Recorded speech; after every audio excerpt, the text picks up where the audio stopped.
Allah, ya Tuhanku, inilah pahala yang aku kumpulkan selama 60 tahun. Boleh tak aku beli syurga, ya Allah, nisbah sehari? Bukan nak beli banyak, nak beli syurga nisbah sehari saja. Agak-agak mampu tak dengan 60 tahun pahala yang tuan-tuan himpunkan? Haji jawab, boleh tak? Tak boleh. 60 tahun himpun pahala walaupun penuh kebaikan dengan kebajikan, nak beli sehari tuan-tuan tak mampu nak beli syurga Allah. Sebab tu datang hadis Nabi SAW, masuk syurga ni semata-mata kerana rahmat.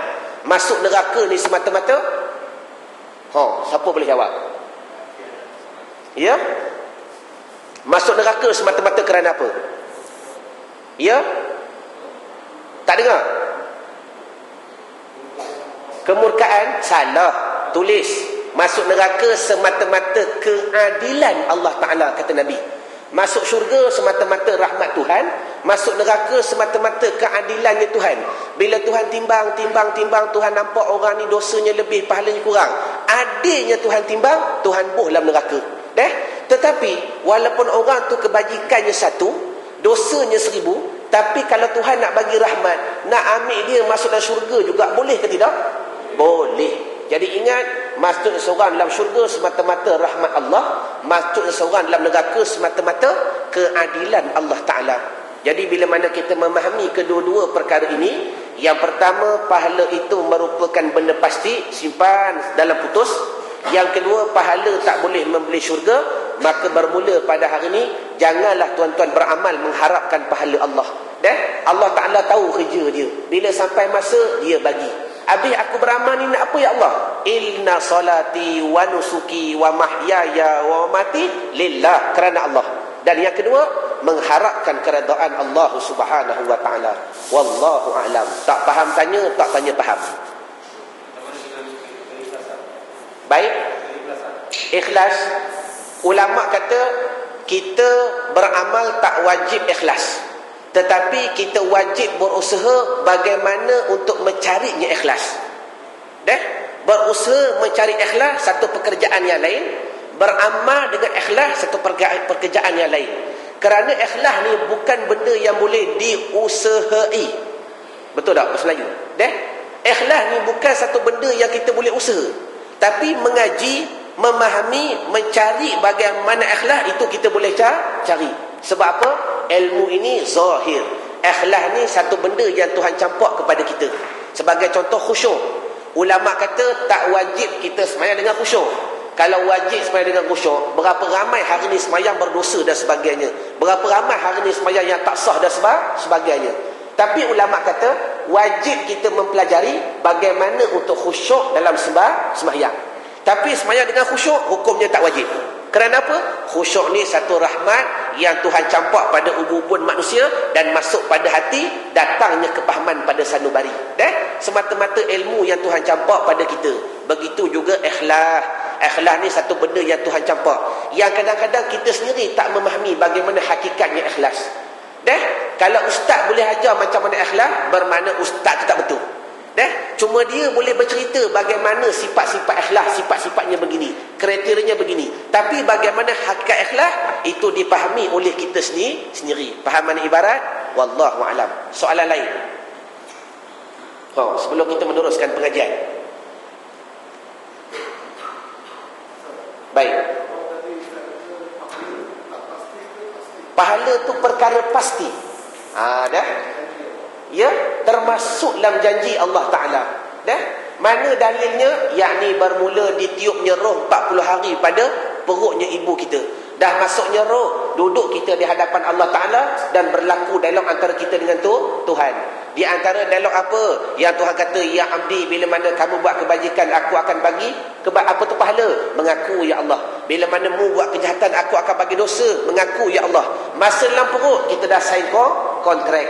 Bila keluar, Allah Ta'ala beri kelepasan 15 tahun. Biar dulu masuk akhir balik, maka bermulalah kontrak tadi. Fahaman ibarat? Wallahu a'lam. Habis. Baik. 2. Jadi yang ketiganya, InsyaAllah bermula pada hari ini kita akan sambung balik pengajian kita yang bertajuk Tahsinus Solah. Bagaimana nak menyempurnakan bacaan-bacaan dalam sembahyang. Asalnya tuan-tuan, pada malam ni hamba nak bawa tajuk lain. Tapi mengenangkan tajuk yang kita pernah bermula dan sampai hari ni tak sambung-sambung lagi. Hamba tahu dah kalau mukadimah sekali lagi, bab ni memang tak masuk dah. Mukadimah saja sejam. Allahu Akbar. Jadi oleh kerana itu hamba tak silap nak bercakap panjang. InsyaAllah bermula pada hari ini dan kuliah-kuliah yang seterusnya, kita akan masuk balik pada awal, pada persoalan yang pernah kita utarakan sebelum ini, yang akan kita mengaji satu bab yang bertajuk tahsinus salat. Apa makna tahsinus salat? Bagaimana kita nak menyempurnakan dan nak membaiki semayangnya kita. Sebab apa tuan-tuan? Semayang ni mudah. Kata Nabi, kata ulama, rukun yang 13 ni terpecah kepada 3. Kita ulang sedikit Yang tuan-tuan tahu lama dah. Pertama namanya rukun qalbi, rukun bangsa hati. Yang kedua namanya rukun fi'li, rukun bangsa perbuatan. Yang ketiga namanya rukun qauli, rukun bangsa pertuturan. Ulama syarah dalam kitab, banyak orang awam ni rukun qalbinya lepas. Sebab mudah dalam hati. Orang Melayu dengan cara Melayu, orang Hindu dengan cara Hindu, orang Ajam dengan cara Ajam, mudah. Yang kedua ulama kata rukun fi'li, rukun perbuatan. Rukun perbuatan ni tuan-tuan tak mengaji, tiru-tiru pun jadi. Tengok orang rukuk, ada rukuk ni, kita pun rukuk. Tengok orang sujud, kita pun sujud. Tiru-tiru boleh jadi dah? Tetap jadi. Tapi ulama kata, begitu ramai antara kita yang gagal pada yang ketiga, dipanggil rukun qauli. Apa dia rukun qauli? Rukun qauli ni ada 3, ada 5. Apa makna qauli? Qauli maknanya rukun bangsa pertuturan, bangsa percakapan, bangsa sebutan. Kalau tak sebut, semayang tak sah. Buka mulut, buat pendek muka, tak keluar suara, semayang tak sah. Semayang tak sempurna. Sebab apa? Rukun qauli ini ialah rukun yang wajib kita sebut dengan terang dan sebagainya. Baik. Rukun qauli ada 5. Pertama dipanggil takbir. Yang kedua dipanggil Al-Fatihah. Yang ketiga dipanggil Tahiyat. Yang keempat namanya selawat. Yang kelima namanya lafaz salam. Baik. Tuan-tuan semayang apa pun, semayang mayat ke apa, tak dapat tidak 5 perkara ni ada. Pertama sekali dipanggil takbir, Allahu Akbar. Kenapa ulama kata ramai yang gagal memahami masalah ni? Kerana di antaranya tuan-tuan, kita tak memahami hukum. Nabi pernah bersabda, wajib ke atas kamu belajar tajwid. Dan sekurang-kurang tajwid kamu tajwid pada suratul Fatihah. Kalau hamba tanya soalan pada hari ni pada ramai tuan-tuan, hamba yakin ramai tuan-tuan tak boleh jawab. Bukan hamba nak merendahkan tuan-tuan tak, tapi inilah yang berlaku pada akhir zaman. Sebab itulah semayangnya kita pada hari ni tak boleh mengubah kehidupan kita. Yang Tuhan kata inna salata tanha 'anil fahsya'i wal munkar. Semayang ni boleh membantu kita, menolong kita menjauhkan daripada fahsyak dan munkar. Tapi yang berlaku pada hari ni, ramai kita semayang berjudi juga, ramai kita semayang membohong juga, ramai kita semayang melakukan perkara haram juga. Sebab apa? Intipatinya kerana ulama kata semayang tu tak berkesan. Di antara puncanya, begitu ramai antara kita tak memahami dan salah pada rukun qauli. Dalil paling mudah, hadis Nabi tadi. Kita tak tahu hukum hakam yang membagikan rukun qauli. Sebagai contoh nak tanya soalan. Ghairil maghdubi alaihim waladdallin. Hadis Nabi, wajib ke atas kamu belajar tajwid.